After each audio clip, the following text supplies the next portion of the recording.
Chapter 1. The Fraying Edges. Samuel Reynolds stirred his coffee with the kind of idle carelessness that came from routine, not comfort. The kitchen, warm with the morning sun bleeding through the blinds, was quiet except for the faint clicking of spoon against ceramic. Across the island, Olivia stood in her blazer, hair tied up in a professional knot, her heels tapping lightly on the hardwood as she looked at her phone and half listened to the news murmuring from the small TV in the corner. She was beautiful. That hadn't changed, even after 20 years. But something else had. "You want eggs or something?" Samuel asked, voice low, neutral. Olivia didn't look up. "I'm fine. Just grabbing a protein bar." "You're not eating properly." "I eat fine, Samuel."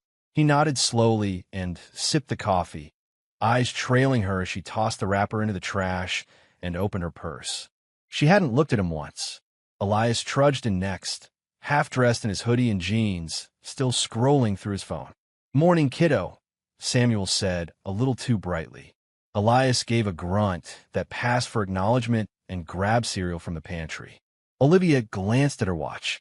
"I've got a meeting at 9. Text me if you need anything, Elias." Samuel looked up. "You don't usually have morning meetings on Fridays." Olivia's gaze flicked to him briefly, sharp and cold. "Well, things change." And just like that, she was gone, her heels echoing down the hall before the front door clicked shut. Samuel exhaled. Elias sat at the table, shoveling cereal, oblivious or pretending to be. "Anything big at school today?" Samuel asked. "Same old," Elias muttered. "Mr. Kravitz is making us do some stupid group project in econ." Samuel nodded, then watched his son for a second too long. He looked tired, withdrawn, just like the house, a little too neat, a little too quiet. "You, the mom okay?" Elias asked suddenly. Samuel's head jerked slightly. "Why do you ask that?" Elias shrugged, not meeting his eyes. "You just seem tense." Samuel forced a smile that didn't quite fit his face. "Just a lot going on at work." "Right," Elias said, and stood, rinsing his bowl. "Gotta go. Jeremy's picking me up." The front door opened again, then closed. Silence. Samuel sat there, watching the sunlight stretch across the countertop, and let the smile slide from his face. It hadn't always been like this. Their house in the suburbs was supposed to be the dream, a 4-bedroom with a backyard, a barbecue grill, the kind of place you settled into. They had built their lives here. Olivia had designed the kitchen herself. There were still pencil marks on the laundry room door where they'd measured Elias's height over the years. That mark was the last thing left untouched. Everything else felt hollow. Samuel opened his phone and looked at the calendar. Their 20th anniversary had passed quietly 2 months ago. No dinner, no card, just another Tuesday. He'd made a joke about it at breakfast, something lighthearted, and she had smiled politely before reminding him she had a client meeting. That was the first time it really struck him. She wasn't angry or bitter. She was indifferent. He remembered the last time she had laughed at one of his jokes. It had been over a year ago. They were watching some terrible romantic comedy on the couch. He had said something sarcastic about the guy's hair, and she had thrown a pillow at him, laughing. That version of her was gone now. By late afternoon, Samuel sat in his car outside her office. He wasn't proud of it. He wasn't a paranoid man, or at least he hadn't been. But now, every late night, she chalked up to just one more email felt heavier. Every glance at her phone had started to carry a weight he couldn't explain. He watched as people streamed out of the building. Olivia wasn't among them. He checked the clock. 5:45. She usually left at 5:30. He waited. When she finally appeared, she was walking quickly, her phone to her ear. She smiled, not the polite, thin lip kind he'd grown used to, but a real one. A smile he hadn't seen in ages. She laughed. Samuel leaned forward instinctively, heart thudding. She wasn't alone. A man, mid-30s, tall, cocky stance, walked beside her. Well-dressed, handsome, confident, the kind of guy who touched people too much when talking. His hand grazed Olivia's elbow as she tilted her head to him. Samuel couldn't hear a word, but he didn't need to. Olivia glanced around, almost nervously, then followed the man toward a parking lot 2 blocks away. She didn't look back. That night, Olivia came home late. Samuel was on the couch, TV on, but muted. She walked in, startled slightly when she saw him. "You're up." "Couldn't sleep," he said, studying her face. "Long day." He nodded slowly. "Where'd you go after work?" She blinked. "What? I thought I might swing by your office. Surprise you. But you weren't there." Olivia set down her bag carefully. "I had drinks with Savannah. She's going through a breakup." It was last minute. Samuel studied her. Her face was neutral. Her voice practiced. "Savannah?" he asked. "Yes, Samuel. Savannah." He could have pushed then. Should have, maybe. But something inside him hesitated, a strange, fragile thread of denial he wasn't ready to cut. He gave a small, bitter laugh. "You remember our anniversary this year?" She stiffened. 20 years. That's something, right?" She sighed. "Don't do this." "Do what?" "This thing you do, where you act like everything's falling apart just because we're not clinging to some fairy tale version of marriage." "Is that what you think I'm doing?" he asked quietly. Olivia shook her head and moved past him. "I'm tired, Samuel. We're both tired." He sat alone for a long time after she went to bed, staring at the muted TV, the flickering light dancing across the walls. The house, their house, felt like a stage set. Neat. Hollow. A simulation of something that used to be real. He picked up his phone and scrolled back through old photos. Olivia smiling beside him at the Grand Canyon. Elias in a pirate costume on Halloween. A blurry picture of a messy kitchen and a flour-covered Olivia trying to bake cookies. That was a different life. Or maybe, Samuel thought, it had always been slipping away, and he just hadn't noticed how quiet the distance had become. Chapter 2. The other man, Samuel, sat in his parked car across the street from Olivia's office again. He didn't remember exactly when curiosity had turned into suspicion or when suspicion became obsession. It had happened slowly, like water eroding stone, one unanswered text, one offhand lie, one too careful smile at a dinner party. It wasn't one big thing. It was the accumulation of almost nothings that gnawed at him. He adjusted his grip on the steering wheel as Olivia stepped out of the front doors of her firm, her phone in hand again. It had become a routine for her, one he now tracked like a detective might tail a suspect. Every Thursday, she stayed late. Every Thursday, she didn't come home until after 9. Every Thursday, she told him it was a client issue. But tonight, like the last 2 Thursdays, she didn't head for her car. She crossed the street. Samuel leaned forward slightly, his heart thudding against his ribs. His palms were sweating. Olivia walked quickly, confident but careful. She wasn't dressed like she was heading home from work. Her makeup was still perfect. Her heels clicked against the pavement with too much purpose. And then he saw him. Jake. Samuel didn't know his name yet. Not officially, but he'd seen the man before. Once, maybe 2 weeks ago, outside the same coffee shop near Olivia's firm. A bit too young for Olivia. Early 30s. Designer haircut. Designer shoes. Designer ego, probably. Samuel watched them greet each other. Jake leaned in and kissed her on the cheek. Olivia smiled, wide and warm and unguarded. She touched his forearm gently as they spoke. Samuel's stomach turned. That laugh. That damn laugh. She hadn't laughed like that with him in. He couldn't even remember. He grabbed his phone and snapped a photo through the windshield. It felt wrong, but he did it anyway. At home, the house felt colder than usual. Samuel sat in his office, doors shut, curtains drawn. The photo glared back at him from the computer screen after he transferred it from his phone. Olivia, radiant and open. Jake, leaning in, a hand lightly resting on her back as they entered the wine bar together. Samuel stared at the image until it blurred. He clicked his mouse, opening up a notepad on the screen. The document was already titled, Observations. Thursday, 6:15 p.m., Olivia exits office building. Man appears. Mid-30s, dark blazer, waiting by cafe. Interaction. Hug. Prolonged conversation. Laughter. Physical contact. Location. Bar, corner of 8th and Maple. Duration. 2 hours. Last sighting, 8:17 p.m. He scrolled further down the page. It was already 2 weeks long. Times, places, lies she'd told, odd expenses he'd quietly flagged in the bank account. She once said she was at a networking dinner. He found a $78 charge from a local boutique wine bar for 2 people. Another Thursday, She said she was tied up with a client. He tracked her phone location using the app he'd installed on their shared plan. It pinged in a residential neighborhood on the east side, not anywhere near her office. He told himself he just wanted the truth. But it had become more than that. He wanted confirmation, proof, something irrefutable, something to force her to see what she'd done. He felt sick, but also horribly vindicated. That weekend, Samuel sat at the kitchen table with Olivia on a rare Saturday morning when she didn't bolt off to run errands. She scrolled through her phone absent-mindedly while sipping coffee. Her hair was still damp from shower. She looked normal, familiar. "Hey," Samuel said, carefully casual.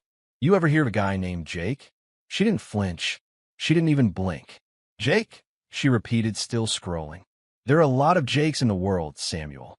He forced a chuckle. "Yeah, this one's a business coach or something. Does seminars around town. Kinda tall. Overly confident. You know the type." Olivia's fingers froze just slightly, just for a second, then continued.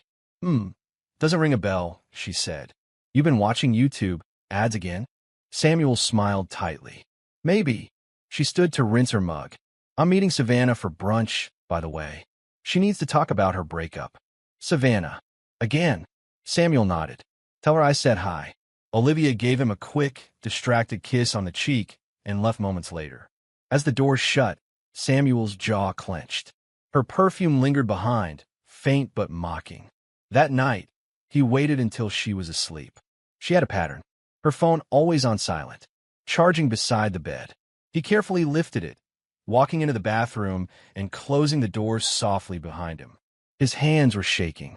The screen lit up under his thumbprint. No lock, no guilt, but there it was. Jake. Samuel felt heat flood his face as he scrolled through the thread. "Jake, can't stop thinking about you yesterday. That dress should be illegal. Olivia, maybe next time I won't wear anything at all. Jake, you're trouble, Mrs. Reynolds. Olivia, then stop calling me that. Jake, can't. It's too hot knowing you're still his. Olivia, not for long." Samuel sat down on the closed toilet lid, phone in hand, heart thudding like a war drum in his ears. He kept reading. There were dozens of messages. Flirty, dirty, romantic, all of it. She had sent him pictures, not explicit, but intimate. One Samuel had never seen. Her laughing in a mirror. Her curled up with a glass of wine in bed. Olivia had never sent him photos like that. She had always called them silly. He stared at the phone in his lap, unable to breathe properly. His face felt numb. His mouth dry. Not for long. That line haunted him, echoed in his skull, bounced off the white walls of the bathroom like a scream he couldn't let out. The next day, Samuel bought a GPS tracker. It was small, magnetic, the kind you can slap under a car bumper. It took all of 5 minutes to install on Olivia's Lexus when she pulled into the driveway from the grocery store. He didn't feel ashamed anymore. He was past shame. Now, he needed certainty. He needed to know how far she was willing to go, how deep the lie ran, how many Thursday nights he'd spent wondering while she was with someone who made her laugh like that. He watched her from the upstairs window as she unloaded bags. She looked tired, or maybe bored. The sun caught the gold in her hair. He used to find it mesmerizing. Now it just made him feel cold. That evening, she smiled at him across the table like nothing had changed. Samuel smiled back. But something had changed.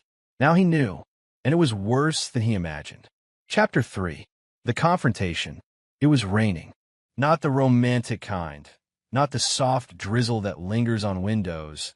This was a bitter, unrelenting downpour. The kind that soaked you through before you could even shut the car door.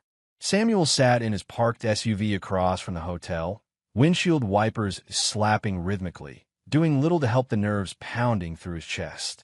He checked his phone again. The GPS tracker had pinged her Lexus in the hotel parking lot 23 minutes ago. Room 312. He'd called ahead under a fake name and found out which rooms were booked under Jake Bennett. Samuel didn't bring a weapon. He didn't scream or cry. He had passed rage days ago.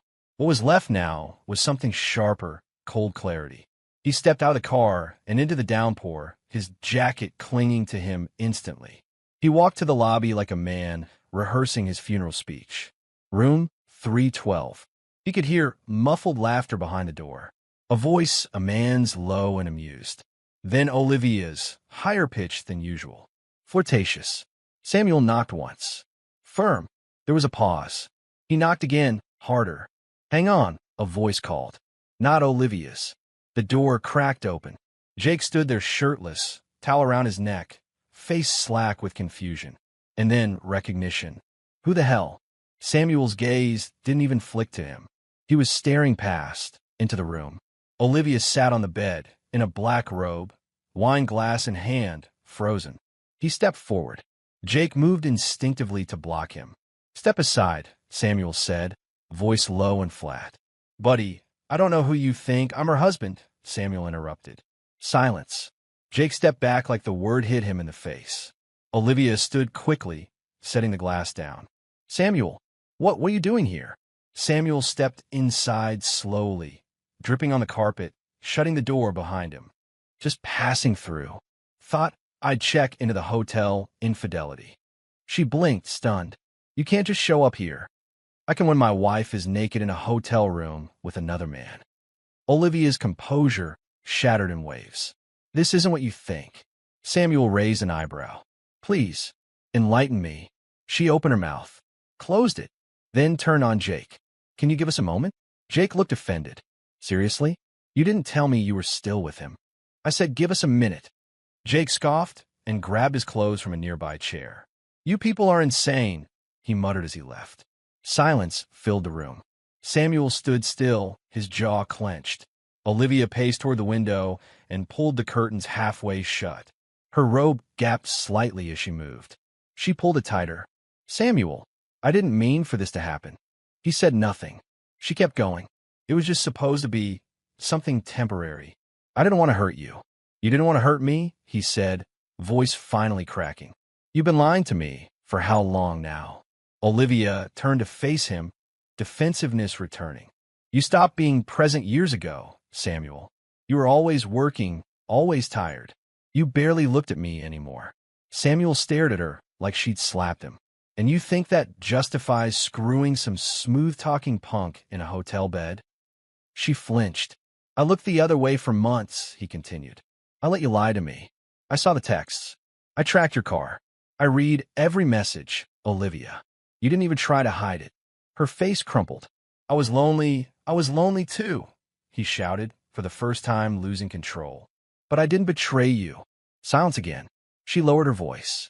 I thought maybe if I didn't say anything, it would just fade, that it wasn't real. Samuel laughed, sharp, humorless. Wasn't real? You planned weekends with him. You called him babe. You told him I was a burden. You told him you were going to leave me. Her eyes widened. Yes, Samuel said. I read it all. She sat down hard on the edge of the bed, head in her hands. Her voice was muffled. I didn't know you knew that much. Well, Samuel muttered, you should have known I'd find out. I'm not blind, just hopeful. That was my mistake. Samuel left the hotel without another word. He didn't slam the door, didn't yell as he exited. Just silence. The same silence that had been festering in their marriage for months. By the time he got home, it was almost midnight. Elias was still up, playing a video game in the den, headset on. Hey, Samuel called from the doorway. Elias paused the game. Hey, where were you? Samuel hesitated. Out. With Mom. No, Samuel said slowly. She's with someone else. Elias blinked. What? I caught her. Tonight. She's been cheating on me. Silence. Then disbelief. That's not true. Samuel stepped inside, soaked clothes still clinging to him. It is true. Elias stood, confused and angry. You're just saying that because you're mad. Mom wouldn't, she did. No, Elias shouted. You're always so cold to her.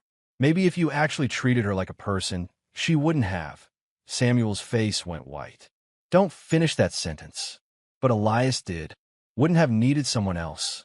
Samuel stared at him like he didn't recognize him. She manipulated you. She told me everything. She said you've been tracking her, spying on her like a lunatic. You're obsessed. Samuel was speechless. You're the one falling apart, Elias snapped. Not her. Then he stormed out of the room. 3 days later, Olivia and Elias moved out. They took the guest room furniture, some boxes, her clothes. Samuel stood by the front door, watching them pack up without saying a word. Olivia avoided eye contact. Elias glared at him. Samuel hadn't argued. He hadn't begged. There was no point. What hurt most was not just losing them. It was how he lost them. That weekend, Samuel's sister, Lauren, invited him to a family dinner. He hesitated but went. Maybe someone would listen. When he arrived, his mother barely hugged him. His father offered a weak handshake. "Where's Olivia?" his mother asked. "She left," Samuel said flatly. Lauren frowned. "She told me you kicked her out." "She told you what?" "She said you've been unstable, controlling." "She's devastated, Samuel." His mouth fell open. "She said you're obsessed with destroying her life," his father added. "You're not doing yourself any favors." Samuel stood slowly. "You believe her? After 20 years of me being there for every one of you." "We're just saying maybe there are two sides," Lauren said carefully. "She said you hit a breaking point." Samuel laughed, a bitter, lifeless sound. "You want two sides? Fine. Ask her about Jake. Ask her about room 312 at the Brentwood Hotel." Silence. "You want to believe she's the victim?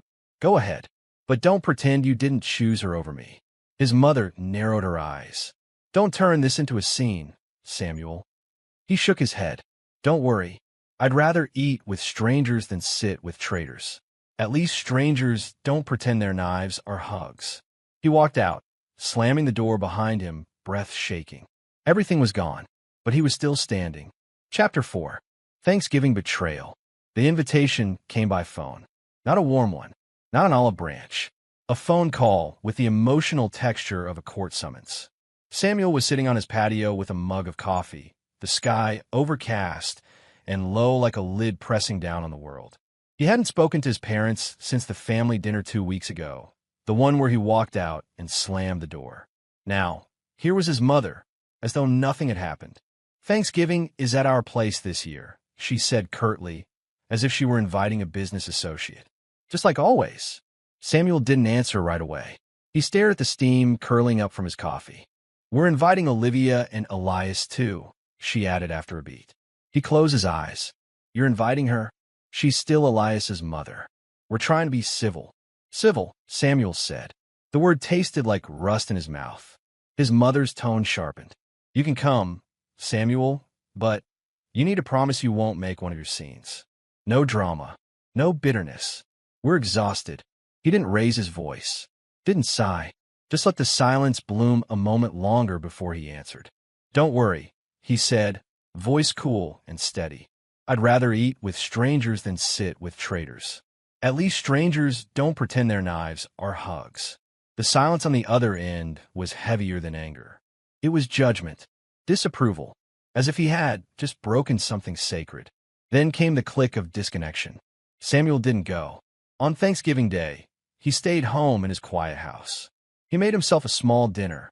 Nothing fancy, just enough. A few slices of turkey, mashed potatoes, a glass of red wine. He played jazz in the background, more for noise than pleasure. Outside, the world was gray and still. Inside, he sat alone at the table built for 6, eating quietly.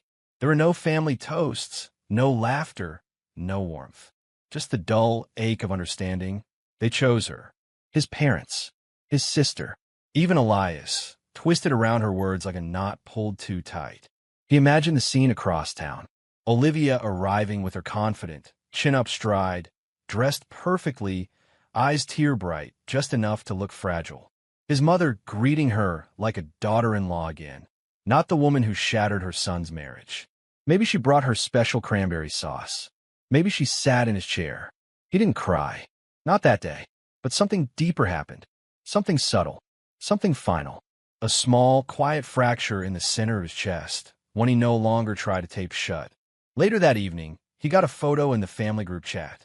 It was sent by Lauren, his sister. A candid shot of the Thanksgiving table. Olivia was in it. So was Elias, his face awkwardly smiling, but not at peace. His father, laughing. His mother, mid-toast.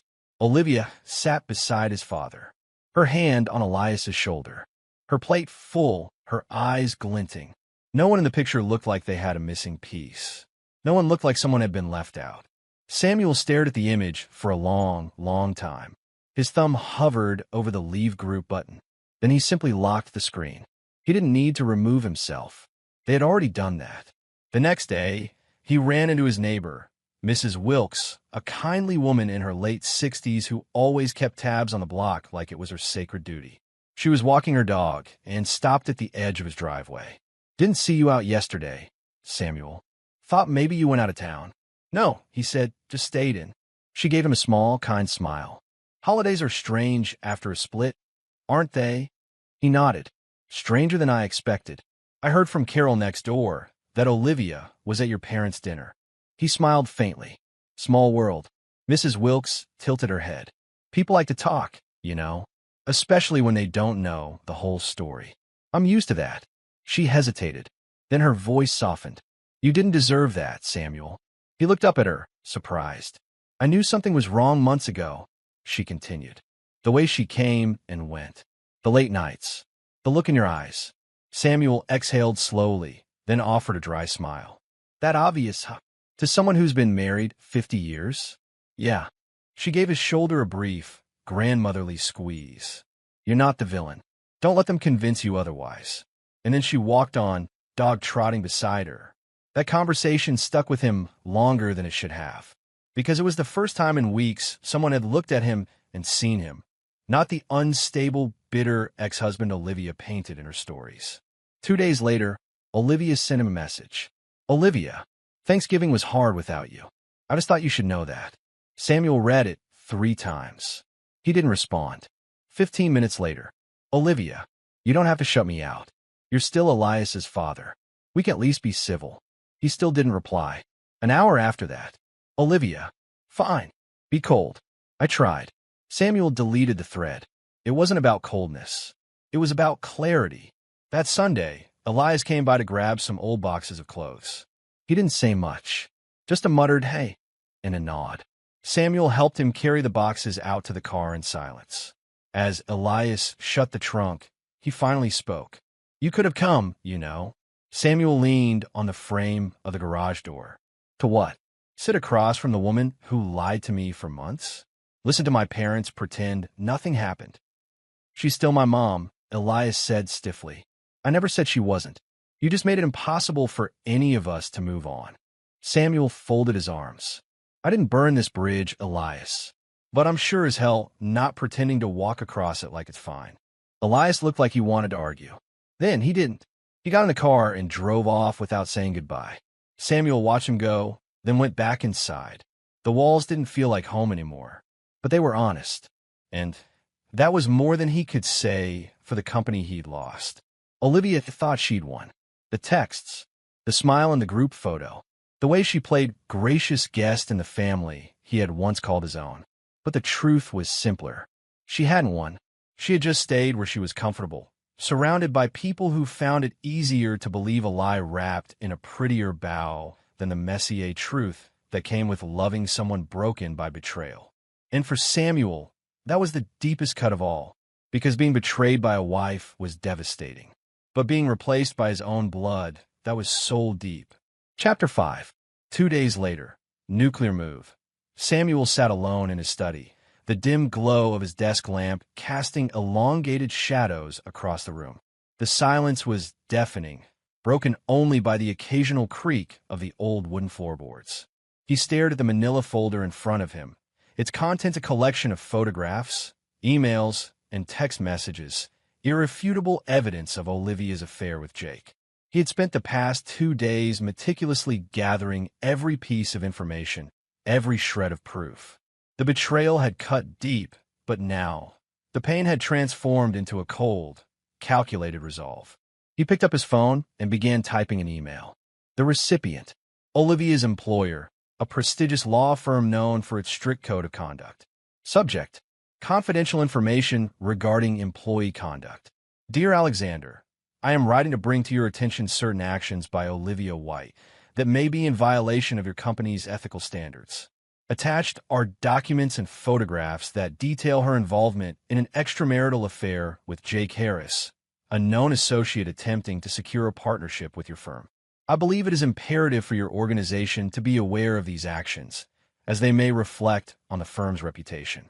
Sincerely, Samuel. He attached the files and hit send. One down. Next, he composed a similar email to Jake's employer, a startup tech company that prided itself on its family-friendly image. He knew that such a scandal could jeopardize Jake's position, especially given the company's recent efforts to attract investors. Samuel then turned his attention to the school board of Elias's high school. Jake had been lobbying to fund a new business program, positioning himself as a mentor for young minds. Samuel couldn't allow that. He drafted another email, this time to the head of the school board, detailing Jake's inappropriate relationship with a married woman and questioning his suitability as a role model for students. By the time the sun began to rise, Samuel had sent out over a dozen emails, each one a carefully aimed arrow designed to dismantle the lies of Olivia and Jake. He leaned back in his chair, exhaustion washing over him. But there was no satisfaction, only a hollow emptiness. Later that day, Samuel received a call from his attorney. "Samuel, I've been informed that Olivia's firm has placed her on administrative leave pending an internal investigation." Samuel nodded, though the attorney couldn't see him. "Thank you for the update." He hung up and stared out the window. The autumn leaves fell gently to the ground, a stark contrast to the chaos he had unleashed. The following morning, his phone buzzed incessantly with messages and missed calls. He ignored them all until one name flashed across the screen. Elias. He hesitated before answering. "Dad, what the hell is going on?" Elias's voice was a mix of confusion and anger. "I did what I had to do," Samuel replied calmly. "You ruined Mom's career. And Jake's too. Everyone at school is talking about it." Samuel took a deep breath. "Elias, I understand you're upset, but actions have consequences. You think this makes you the good guy? You're just bitter and vindictive." The line went dead. Samuel sat in silence, the weight of his actions pressing down on him. Over the next few days, the fallout was swift and brutal. Olivia's firm terminated her employment, citing conduct unbecoming of a partner. Jake's startup lost a major investor, and he was asked to step down from his role. The school board rescinded their offer for Jake to lead the business program. Samuel watched as their carefully constructed lives crumbled, piece by piece. But instead of feeling triumphant, he felt a profound sense of loss. One evening, he received an unexpected visitor. Olivia stood at his doorstep, her eyes red from crying. "Can we talk?" she asked softly. Samuel stepped aside, allowing her in. They sat in the living room, the silence between them thick with unspoken words. "You destroyed everything," Olivia whispered. "You destroyed us first," Samuel replied. She looked away, tears streaming down her face. "I never meant for it to get this far." "But it did," he said, his voice devoid of emotion. They sat in silence, the chasm between them too vast to bridge. As Olivia left, Samuel returned to his study. He opened the manila folder, now empty, and tossed it into the fireplace. The flames consumed it quickly, the evidence reduced to ash. He stared into the fire, the warmth offering no comfort. The revenge had been executed flawlessly, but at what cost? Chapter 6. The Fallout. The first explosion hit Monday morning. Olivia's firm issued a formal statement. "Effective immediately, Olivia Whitmore is no longer affiliated with our practice." No explanation, no farewell luncheon, no press release filled with fluff. Just a cold, surgical cut. The whispers began immediately. Clients withdrew consultations. Partners avoided eye contact. Her keycard stopped working before she'd even cleaned out her desk. At 10:42 a.m., she stood outside the glass tower on Main Street, holding a cardboard box with her nameplate awkwardly wedged between two legal binders. The fall air cut against her skin, but the real sting came from the way people looked right through her. She wasn't Olivia, the accomplished litigator, anymore. She was the woman in the scandal. The one whose affair tanked her career. The one whose husband, ex-husband-to-be, had burned everything down with quiet precision. Jake's spiral was messier. His coaching business had been largely built on buzzwords and charm. Empowerment seminars, social media videos filled with hollow confidence, handshakes with investors too eager to look beyond his substance-less pitch. Samuel's email campaign had been a blade to the throat. Photos of Jake in compromising positions. Screenshots of texts bragging about taking another man's wife. Audio from a phone call where he joked about upgrading to Olivia like she was a new car. Investors pulled out within 48 hours. His Instagram followers dropped by the thousands. Comment sections filled with fire emojis and phrases like homewrecker, fraud, and trash. The final blow came when his keynote speech at a local entrepreneurship conference was canceled without explanation. His name scrubbed from the website. Jake paced his overpriced apartment, screaming into his phone, throwing whiskey glasses against the wall. But no amount of shouting could undo the damage. The man who had once smirked in hotel rooms and called Samuel a washed-up relic now couldn't even get a call back from his assistant. By Wednesday, Elias was caught in the crossfire. At school, people stared. Some laughed. Others avoided him. The faculty pulled him aside to ask if he needed counseling. His friends didn't know what to say. One afternoon, he found a flyer taped to his locker, his mother and Jake photoshopped into a trashy tabloid mock-up. Hot for teachers, funding $. Scrawled in red ink. Guess the apple fell far, huh? Elias ripped it down, trembling. At home, Olivia sat on the couch in sweatpants, her eyes glassy. She hadn't brushed her hair in 2 days. Half-eaten Chinese takeout littered the table. I need help, Elias, she mumbled. He's ruined everything. Maybe you shouldn't have given him the ammo, Elias snapped.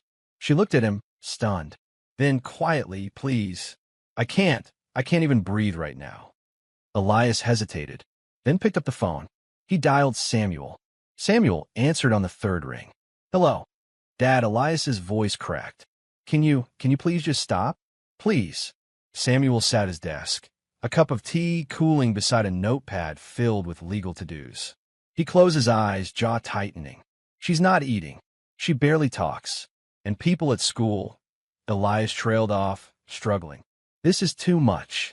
Samuel's voice was calm, distant. Did you think it wouldn't be? I didn't think you'd try to destroy her. Samuel exhaled slowly. I didn't destroy her. I exposed her. You're punishing all of us, Elias shouted. Me too. Samuel's voice cooled even further. I warned her. I gave her chances. I kept quiet while she lied to my face, to our family, to you.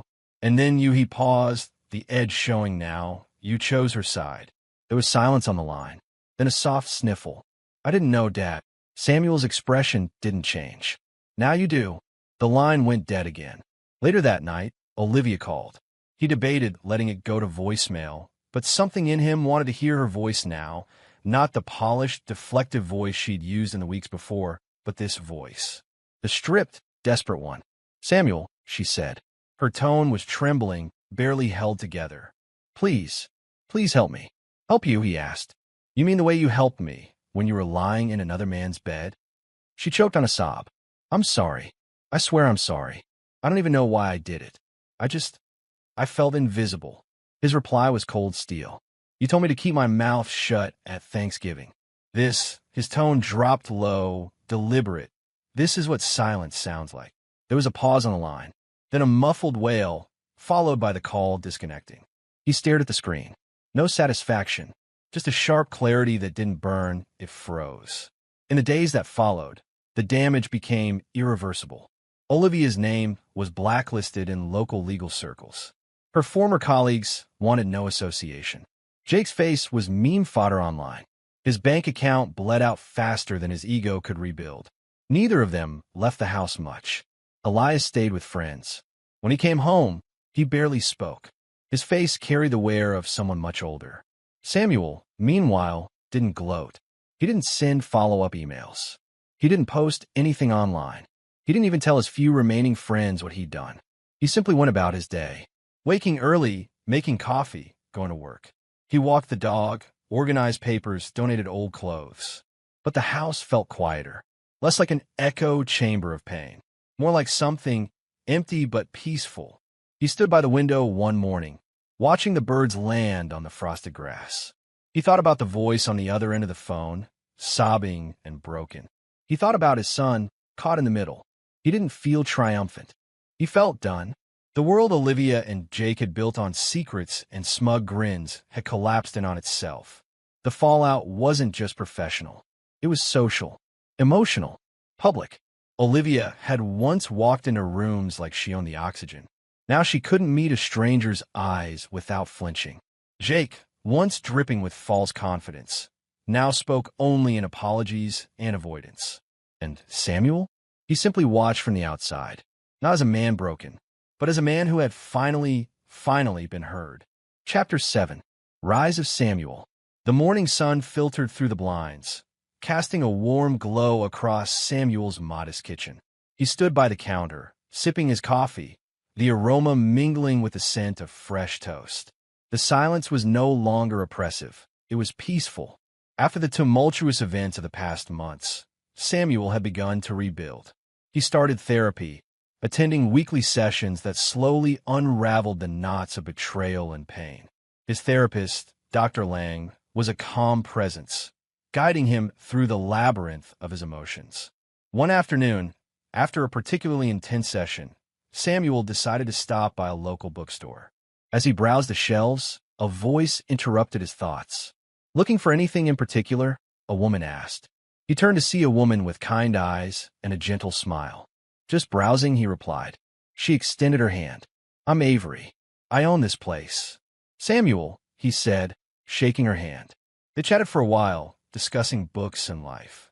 There was an ease to their conversation, a comfort that Samuel hadn't felt in a long time. Over the next few weeks, Samuel found himself returning to the bookstore more often. Sometimes he bought books. Other times, he just enjoyed Avery's company. They shared coffee, laughter, and stories of their pasts. One evening, as they closed up the store, Avery looked at him thoughtfully. You've been through a lot, she said gently. Samuel nodded. It's been a journey. She reached out, touching his hand. You're not alone. Their relationship blossomed slowly. There were no grand gestures, just quiet moments of understanding and support. Avery saw through Samuel's walls, and he found solace in her presence. Meanwhile, Olivia's life continued to unravel. She reached out to Samuel, her voice trembling over the phone. Samuel, I need to talk, she pleaded. He hesitated before responding. What is it, Olivia? I made a mistake. I see that now. Can we meet? Samuel sighed. Olivia, we've been through this. I can't go back. But Elias misses you, she said, her voice breaking. Samuel's heart ached at the mention of his son. I miss him too, but this isn't the way. Elias, now 19, also reached out. They met at a local cafe, the air thick with unspoken words. Dad, Elias began, I was wrong. I shouldn't have taken sides. Samuel looked at his son, seeing the remorse in his eyes. We all make mistakes, Elias. What's important is learning from them. They talked for hours, slowly rebuilding the bridge that had been burned. Back at the bookstore, Avery noticed a change in Samuel. You seem lighter, she observed. He smiled. I think I'm finally finding peace. She leaned in, kissing him softly. You deserve it. As the days turned into weeks, Samuel continued to heal. He and Avery spent more time together, their bond growing stronger. They took walks in the park, cooked meals together, and shared dreams of the future. One evening, as they sat on the porch watching the sunset, Samuel turned to Avery. Thank you, he said. For what? She asked. For being here. For helping me find myself again. She squeezed his hand. Always. Chapter 8. Final Reckoning. The apartment was dim, the only light emanating from the flickering television screen. Olivia sat hunched on the worn couch, her eyes vacant, a half-empty glass of wine in her hand. The once vibrant woman now bore the weight of regret and disillusionment. Jake stormed in, slamming the door behind him. Where were you? Olivia asked, her voice tinged with suspicion. Out. Jake replied curtly, avoiding her gaze. Out where? You've been disappearing every night. Jake scoffed. Don't start, Olivia. Not tonight. Are you seeing someone else? She pressed, her voice rising. He turned to her, eyes cold. What if I am? You think I enjoy coming back to this misery every night? Olivia's face crumpled, tears streaming down her cheeks. After everything we've been through. Jake grabbed his coat. I'm done. Find someone else to wallow with. The door slammed shut, leaving Olivia alone in the silence, her sobs echoing through the empty apartment. Elias stood at the threshold of his mother's apartment, a duffel bag slung over his shoulder. Olivia opened the door, her face lighting up momentarily. "Elias, I'm so glad you're here." He stepped inside, placing the bag on the floor. "We need to talk." Olivia nodded, leading him to the couch. "I can't do this anymore," Elias began. "The lies, the manipulation. It's too much." Olivia's eyes widened. "I know I made mistakes, but I did it all for us." Elias shook his head. "No, you did it for yourself, and now you're paying the price." He stood up, grabbing his bag. "I'm moving out. I need to find my own path." Olivia reached out, but he stepped back. "Goodbye, Mom." The door closed softly behind him, leaving Olivia alone once more. Under the golden hues of a setting sun, Samuel and Avery stood on the beach, the waves gently lapping at their feet. "It's beautiful," Avery whispered, leaning into Samuel's embrace. He smiled, pressing a kiss to her forehead. "Just like you." They walked along the shoreline, hand in hand, the past shadows fading with each step. "Do you ever think about her?" Avery asked softly. Samuel paused, gazing out at the horizon. "Sometimes, but not with anger. Just acceptance." Avery nodded, squeezing his hand. "I'm proud of you." He turned to her, eyes filled with gratitude. "I wouldn't be here without you." They continued their walk, the future stretching out before them, full of promise and peace.